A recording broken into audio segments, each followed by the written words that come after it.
une initiative a été stoppée net, après que des dérives ont été signalées. La page Facebook de recherche du petit Émile, 2 ans et demi, était devenue un lieu de défouloir. Depuis le 8 juillet dernier, une seule question est suspendue au bout de toutes les lèvres des habitants du Vernet: où a bien pu passer Émile, 2 ans et demi, petit garçon qui a échappé à la surveillance de ses grands-parents en fin d'après-midi? L'enfant, issu d'une grande famille qui était réunie au Vernet dans les Alpes de Haute-Provence ce jour-là, est décrit comme particulier, débrouillard également par ses proches, et depuis ce jour il est totalement introuvable. Depuis, le Vernet est sous le choc et tente tant bien que mal d'apporter son aide aux enquêteurs, qui ont repris les recherches depuis quelques jours. Mais une initiative de recherche a rapidement été stoppée, en raison de certaines dérives dévoilées.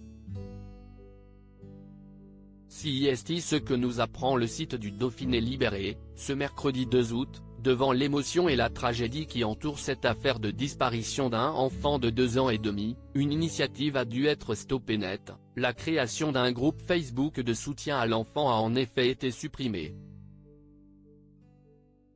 Selon les informations de nos confrères, le groupe intitulé « Où es-tu petit cœur Émile ?», qui comptait près de 1500 membres, n'est plus depuis le 26 juillet dernier. La créatrice de la page a dû mettre un terme à cette initiative qui partait d'une bonne intention car selon elle, le groupe était plus un lieu de défouloir que de soutien. Faute de pouvoir limiter ces dérives, elle a préféré y mettre, précise le Dauphiné Libéré. De telles initiatives après une disparition sont plutôt communes. Un groupe semblable avait été ouvert après la disparition de Delphine Jubilard. On ne recherche plus l'enfant vivant aujourd'hui, l'enquête a pris une autre tournure.